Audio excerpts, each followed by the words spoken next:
ready to go. We've got the Football in Focus from Kickback Jacks on Battleground Avenue. Good to be back with you again this week. Another big week going, big Thursday night. A lot of things are happening this week. We got Coach Westberg with us from Northern Guilford. A lot happening last Friday night over at Northwest. You guys got the win. A lot of people didn't think you guys would win going in because Northwest has been playing well. You guys have been down a little bit, but all of a sudden you guys come together in a big victory and knocked off the chief rival.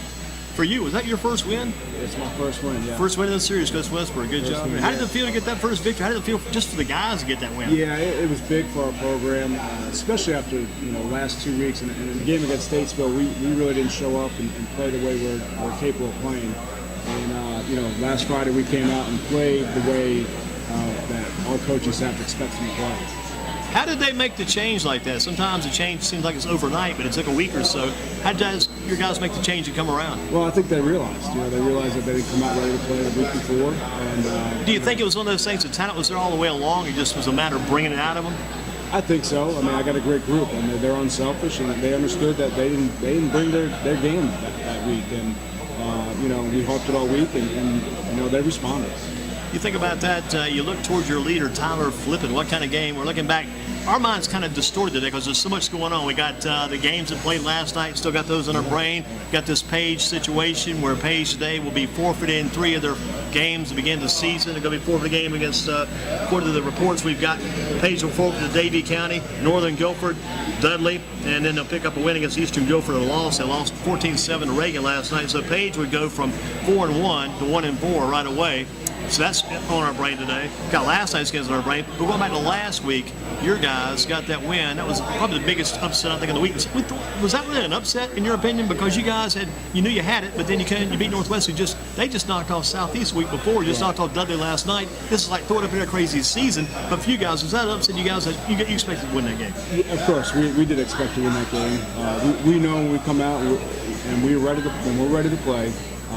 We can win a lot of football games, and we struggled the past 2 weeks before that. But we got a good football team, and we knew we matched up well against them. So we felt very confident going into the game. What's the week of practice been like? Short week this week, I'm sure. What's it been like as far as the players' motivation? I'm sure no problem getting these guys to respond this week. No, it's been great. It's been wonderful not having to prepare for a game this week. We really went back to working on fundamentals each day, and I felt like we improved this past week just being able to do that. You look at it, Coach Eric Westberg with us from Northern Guilford, just knocked off Northwest last Friday night.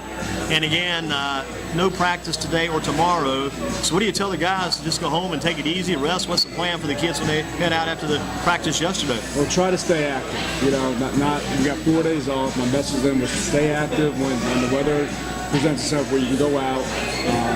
If you get to the Y, get to the gym, they know what we do, lifting wise. Just keep active as much as possible. I felt like we did heal some bumps and bruises this week, the way we practiced. So, that was my biggest message. Try to stay active when they can, and we're hitting the ground running Monday. And I guess tell the guys, stay out of this backyard football, this side ditch football, this front yard football, stay out of the bad weather, and stay close to the ground. Yes, exactly. What about your team? Did you call the guys to let them know about the Page situation, or most of the guys already finding out on their own? Yeah, we were already out of school today when I guess the story broke. So I haven't really talked to our guys much about it at all. Actually, I haven't at all. In the end result, the grand scheme of things, it will help you because you pick up a win.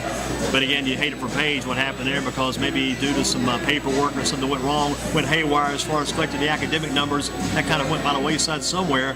So now they got to go to 1-4, and they've got to. It's gonna be tough to regroup after something like that for Page, you would think. Well, yeah, I'm sure it's going to be, but you feel bad for the kids and even the coaches. There's a lot of stuff that goes on throughout the whole year. It's a year-round schedule.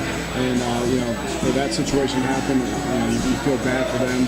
It's kind of a circle, too, because with Page, you've got the defensive coach, Meekins, who was with Northern at one time. You got yourself, who is at Northern now, and plus you've been around as Northern coach. You got Coach Wallace at Northwest, former Greensboro. A lot of you guys, you got this Coach Burton I read about today, who was at Northern, I think it was now at Reagan, who coached against some of his, maybe not against his old players, but against his old team last night. Reagan just beat Page. So, end of the day, a lot of you guys are around each other all the time anyway. You've known each other for a long time. Yeah, and it's amazing how many people are coming from Greensboro College that are out there coaching these days. So, it's pretty cool.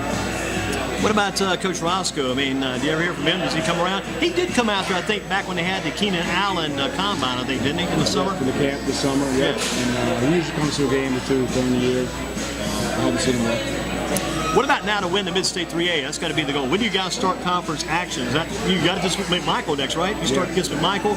What about to win the Mid-State 3A this year? Because you got a chance now because everybody's unbeaten going in.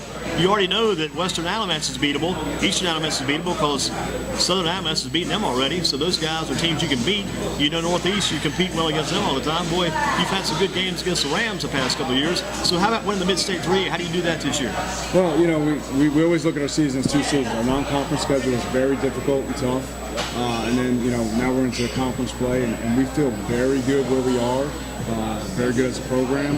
And then that's been our message all week. You know, we're starting our 2nd season, and, you know, we do have an opportunity to win a lot of games in this conference, and we'll let chips fall where they may at the end of it. Where do you stand this year as compared to last year? How far along are you? Are you about the same place you were a year ago? I know you beat Grimsley last year, right? Yep. And you beat them again this year. Mm-hmm. And you just picked up win against Northwest, did not beat them last year. That's a feather in your cap. Yep. Where do you stand this year compared to last year at this point in the season? Basically the same position. You know, we were 2-2 going into our bye week, and we were 2-2 this year going into our bye week. So, you know, we feel good where we are. We do. Who's the team to beat? Now, you got to be thinking about the conference. You love those games you've already played, especially looking back at the film of those wins. But you got to put that Northwest Guilford film somewhere in the back closet. And boy, did they got whipped last night by Southwest. Kind of surprised, got my attention. Southwest maybe the best team in Guilford County right now. Yeah, they're looking really good.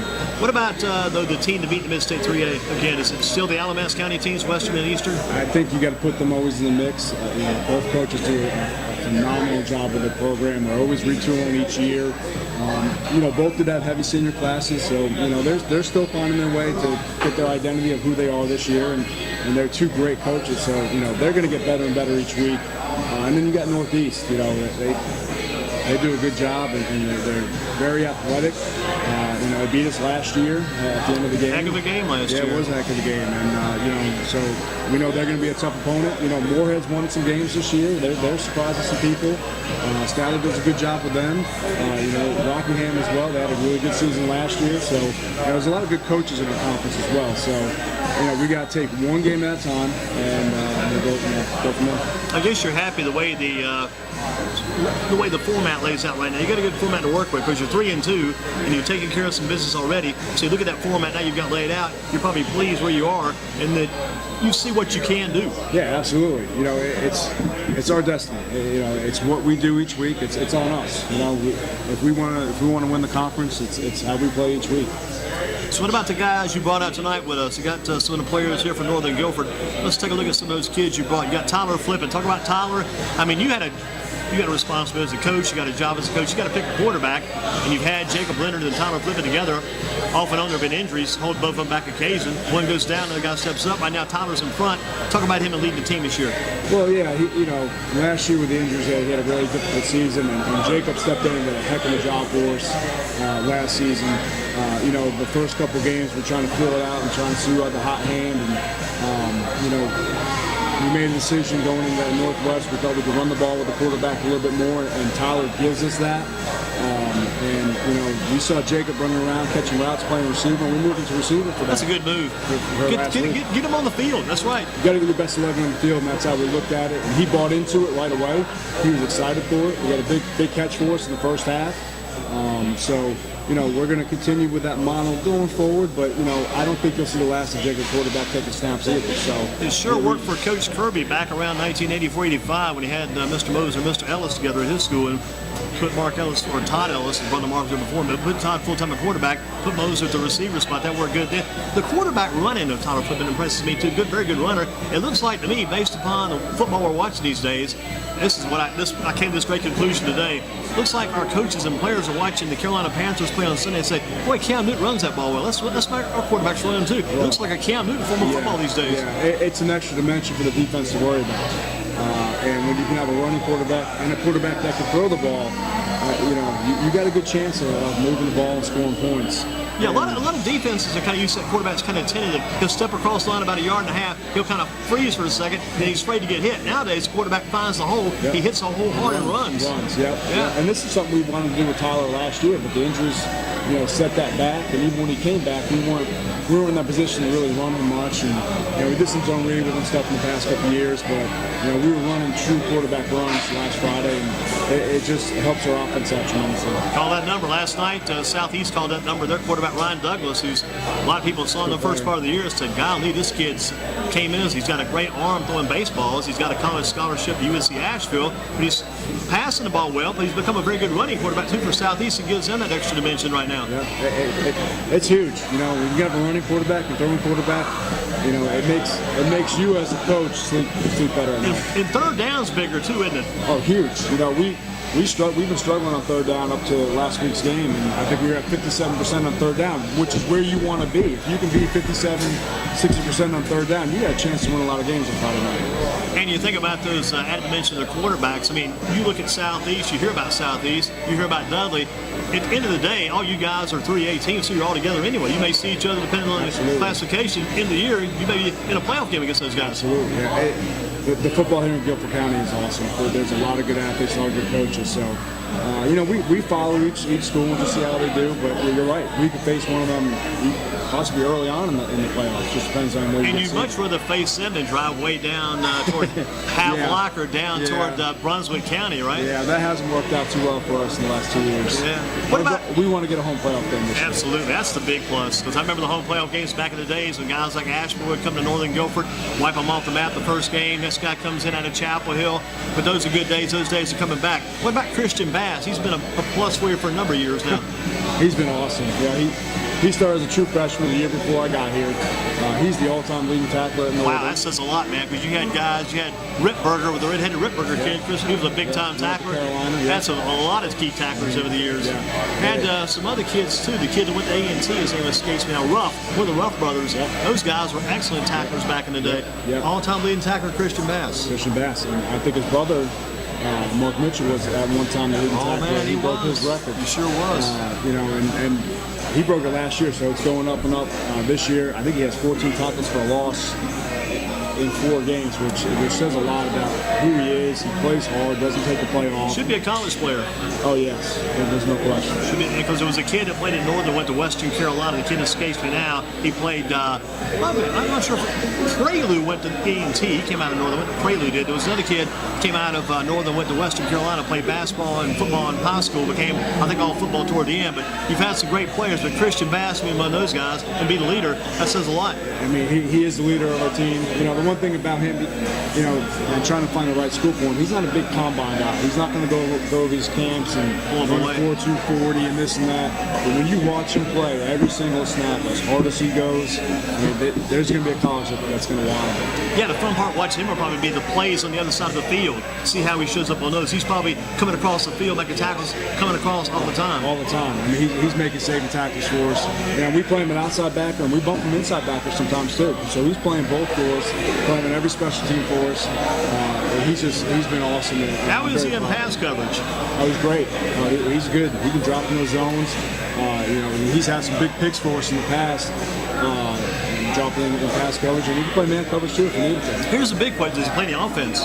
He doesn't. Sometimes you got that button you push, some guys pressed in the emergency duty on offense, and you have a guy steps over, like James Summers did for Page years ago. He played defensive back, and he just sit back and intercept passes and do crazy stuff. Sometimes you do your defensive man like that too. Yeah, we want him to really just focus on defense. That's good you can do that. Important. It is. Yeah. I'll tell you what he is though on offense. He's probably the third or fourth quarterback if someone goes down. Wow. When we go offensive period, he comes over and throws with the quarterbacks just to stay active with us. And doesn't do a bad job. You got to have a quarterback lined up this day, 1, 2, 3. You look at Dudley right now. They're going through some quarterback struggles a little bit. They got Monroe, then they got Hooker, now they got the kid Slade out of Guilford Middle School transferred into the academy. They got 3 guys right now. They could use any 3 of those guys, and that's the team that's going to be ready because you never know when that quarterback's going. You've got that right now, perfect for you too, because if flipping goes down, Jacob Leonard can step right in there. I know I got somebody I can trust, rely on. He's done it before. He's won big games for us before. Jacob had that big win against Eastern Alamance in double overtime last year. That's big. So it's a good problem to have right now. And then I got Jacob's younger brother Will. He's a sophomore in JV, so we got him coming up as well. So we feel really good about the quarterback position. Coach Westberg with us. Northern Guilford found out today that Page will forfeit 3 of their games they played this season early on in the year. Those Page forfeits going back to the story today at the News and Record online with Joe Sierra, High School Extra. Losses going to Davie County, Northern Guilford, and Dudley. Again, they'll take the win against Eastern Guilford, but the loss they had last night, it was a loss to Reagan on the field. But the other losses come due to some academic ineligibilities. And read more about that at Greensboro.com, High School Extra site with Joe Sierra. Check out Joe there. Joe is going to be with us tonight. He's busy on that article right now. We know that Rusty Lee stepping down as the AD at Page. We'll see how that all comes together as the weeks go on. Back with Coach Westberg. Talk about Northern Guilford. Let's talk about a team near and dear to your geography and even your heart, your anatomy and your geography. Close to your heart, close to your geography. What about the Guilford College Quakers? I always need to talk about the Quakers a little bit. Coach Rusevich and all the guys over there. Well, Coach Rusevich does a heck of a job. I mean, he took over a program that was at the lowest it could be, and he's done a phenomenal job. I'm fortunate enough my wife works at Guilford College, so we live on campus. I'm able to watch a lot of their games, watch some of their practices. I coached against them for a little bit when I was at Greensboro College as well, before I came to Northern. And Guilford is dear to my heart. It's where I got my first college coaching job back in 2005. It's where I met my wife, it's home to us. It's hard to believe, probably 2005. That's more than 10 years ago. Wow, crazy stuff. I'm getting old. Unbelievable. Hey, a lot of good experience. And he's always had a young staff. I mean, Coach Maynard, I stood beside him a couple of Saturdays ago. We stood about an hour and a half waiting for the game to be played. When it got called no contest, they kept coming. 5 o'clock, 5:30. Time came on. It finally became a strong rain. But good young coaching staff for Coach Rusevich at Guilford College. Well, he just moves his guys up. Well, that's the thing. Yeah. That's the thing. Former players. If you can move your former players up and they trust in you and they have the confidence and for him to move them up as well. It says a lot about where the program is. I was in a similar situation when I took over at Northern. A lot of guys that played for me at Greensboro College came along with me. Yeah, Herbie and Ray. They were Bridges brothers, or at least Herbie was there. Yep. And I got Mark Britton, who played for me, Trip Honeycutt, Mark's our DC, Trip Honeycutt's our offensive coordinator. So I've brought a lot of guys with me as well. And it's been great to watch them grow as coaches as well. Talk about your players and talk about the future. Next up on the schedule, Northern Guilford, who you got next? Is the home or away, and where are you going to be? We're going to be at McMichael. First conference game. Daniel Bradford, the head coach there, he was a former player of mine at Greensboro College as well. Wow, interesting. Daniel Coach Bradford came from Northeast, where he was defense coordinator last year, and they beat us and did a good job shutting us down. So, that Northeast game, we called that game, we broadcast. That was a good game last year. So remember some big plays late in that game that could have gone your way that didn't go your way. When you guys would have got those calls, you probably would have won the game, but good battle. Yeah, that call probably should have gone our way, but it didn't happen. Human error. Yep. And it happens, and you got to deal with it, and you got to teach your kids to deal with it and move on. And Northeast sent 2 guys to Guilford at least. Tyreek Bridges, who was quarterback, defensive back. Now they got Desmond Overton both at Guilford right now too. Yeah, both very good players. You got any guys at Guilford now? Yeah, I got one. I got Jake Moore. Jake Moore played defensive line for us and offensive line for us my first year here. You talk about someone that wears the Nighthawk on his sleeve, it's him. He's a true Nighthawk. He comes back in the summer. He gets his workout on early in the morning. Helps out with summer workouts. He never misses a day. Just a great kid. I know he's in the rotation in D-line, being his sophomore year. And it doesn't surprise me. And he'll be starting before it's all said and done before he graduates. It's good to see those former players in the weight room kind of setting the tone for your current players. Yeah, it's great. And we're big in the weight room. And these guys you're about to interview have bought in the last 2 years about how important the weight room are, and it just feeds itself. And now our freshman group have bought in, we're excited. You got to find a good balance between the weight room and also the cardio too, the condition, I'm sure. Yeah. This first summer we actually did a lot of conditioning as well. And we had our trainer here full time this summer, so that was a big reason with it. You get a little nervous with the heat, how much you're going to run with those guys, but we lifted, we went out, and we ran. And to be honest with you, Andy, I got a lot of guys playing both ways this year because we're going to get the best 11 on the field. But our conditioning has been phenomenal the first 4 games, and it says a lot about these guys and how hard they've been working. And you had to do it during the heat of the summer, like you said, during the humidity. There were some tough days, and probably next week you may still be affected Monday and Tuesday by this Hurricane Florence coming through. Yeah, you just got to, it's part of it. We've had some issues too. It's been too hot to go out right after school and practice, and we had to push practice back, or there's been lightning in the area. So, it's just been a weird year, but, you got to teach the guys how to overcome, and they've done a good job of that. Coach Eric Westberg with us, our Football in Focus from Kickback Jacks on Battleground Avenue. We're going to let the coach slip out. We'll get Tyler Flippin in next. And Tyler Flippin and Jake Leonard and Christian Bass all get lined up with the waitress. So get their meal tonight here at Kickback Jacks. Good to have Coach Westberg with us. And hope to see you again soon. Keep up the good work. Always good to see you, Guilford, and keep walking that dog. And all those changes at Guilford this summer. Hope they all come together for everybody. Boy, that lake. Still like the lake. You seen the lake? I haven't been back there. Man, go to check out the lake. I don't like the changes in the lake, but maybe it'll look good in the end. Okay. It's like I'll go check. It's like a more shallow mud hole right now. Oh boy. But, Well, maybe with all this rain, it'll. Not the same thing. Yeah, they didn't have to dump it again because they've got they're reconstructing the lake. Could have like a new beach. Could have like a greenery down there. Everything's changing. They've done a really good job with that. Invested some money. Hope it's going to work out good for the school. Thank you much, Coach. Thanks, Andy. Coach Westberg with us. Next up, we got Tyler Flippin, the quarterback for the Nighthawks in Northern Guilford.